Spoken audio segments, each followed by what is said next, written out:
শুরু করছি জুলাই বিপ্লবের শহীদ হওয়া আমাদের সে বাংলাদেশ।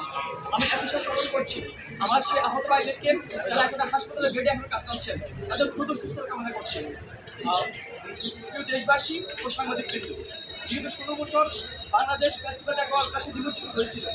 সারা দেশের শান্তিকামী জনতা চরম উৎকণ্ঠা, হতাশা এবং ভয়ে নিমজ্জিত হয়ে দিনাতিপাত করেছে। দেশের সর্বস্তর কায়েম হয়েছিল কাঠামোগত এবং সাংস্কৃতিক ফ্যাসিবাদ, যার মাধ্যমে সাধারণ মানুষের সকল নাগরিক অধিকার করে নেওয়া হয়েছে এবং ফ্যাসিবাদের দোষকরা ক্রমাগত অধিকার হরণের বৈধ উৎপাদন করে গেছে। বাংলাদেশের শিক্ষাঙ্গন ও শিক্ষার্থীরা এই ফ্যাসিবাদের হাত থেকে রক্ষা পায়নি, বরং শিক্ষাঙ্গনে ক্রমাগত সন্ত্রাসবাদ কায়েম, একই সাংস্কৃতিক ফ্যাসিবাদ কায়েমের মাধ্যমে শিক্ষকদের মৌলিক অধিকার, শিক্ষার অধিকার কেড়ে নেওয়া হয়েছে। বাংলাদেশের প্রত্যেকটি শিক্ষা প্রতিষ্ঠান এবং শিক্ষা ব্যবস্থাকে সরকারের নীতি নির্ধারণ পর্ষদ, আওয়ামী লীগের লেজুর ভিত্তিক ছাত্র সংগঠন, বর্তমানে নিষিদ্ধ ঘোষিত সংগঠন ছাত্রলীগ, আওয়ামী লেজুর ভিত্তিক নীল দলের শিক্ষকদের সম্মিলিত প্রয়াসে ধ্বংস করা হয়েছে। ঢাকা বিশ্ববিদ্যালয়ে এতদিন ধরে চলে আসা বিভাজনের রাজনৈতিক পৃষ্ঠপোষক এবং সুবিধাভোগী হিসাবে বিশ্ববিদ্যালয় প্রতিষ্ঠিত হয়েছে স্বৈরাচারের দখল। বিভাজনের রাজনীতি বাস্তবায়নের মধ্য দিয়ে জাতীয় ঐক্য এবং সংহতি ক্ষতিগ্রস্ত হয়েছে। এর মধ্য দিয়ে দেশের সবচেয়ে মেধাবী ও চিন্তাশীল শিক্ষার্থীদের মরণ দখলের রাজনীতি প্রতিষ্ঠিত হয়েছে। তরুণদের বার্তা দেওয়া হয়নি দেশকে নিয়ে, সমাজকে নিয়ে এবং তাদের অধিকার এবং সামগ্রিক বিষয় নিয়ে।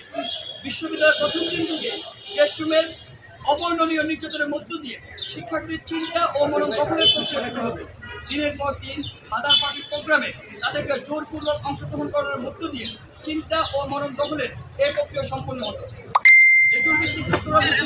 অন্ধ অনুকরণের কারণে তরুণদের একটা উল্লেখযোগ্য অংশ কীভাবে জনবিরোধী অবস্থান নিয়েছিল তা আমরা জুলাই গণঅভ্যুত্থানে দেখেছি। বিগত দিনের রাজনীতি নিজস্ব বুদ্ধি বিবেক বিবর্জিত করে শিক্ষার্থীদেরকে ক্ষমতা রক্ষা করে বিগত দিনের রাজনীতি দেশের কৃষক, শ্রমিক সহ তৃণমূলের সাধারণ মানুষের অধিকার সম্পর্কে শিক্ষার্থীদেরকে অজ্ঞাত করে রেখেছে। বিগত দিনের রাজনীতি তাদের রাজনৈতিক চিন্তার বিকাশ ও প্রফেসর সুযোগ সংকুচিত করে তাদের রাজনৈতিক সংগ্রাম পরিষ্কার করেছে।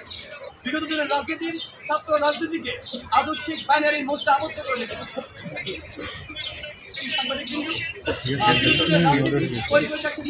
শিক্ষক সমাজ এবং বন্ধু শিক্ষা ব্যবস্থা, এই শিক্ষা ব্যবস্থায় ক্ষমতার ভাগ্যটার আড়ালে ছাপা গেছে শিক্ষকদের মৌলিক চাহিদা এবং তাদের সাধারণ চাওয়া পাওয়ার কথা।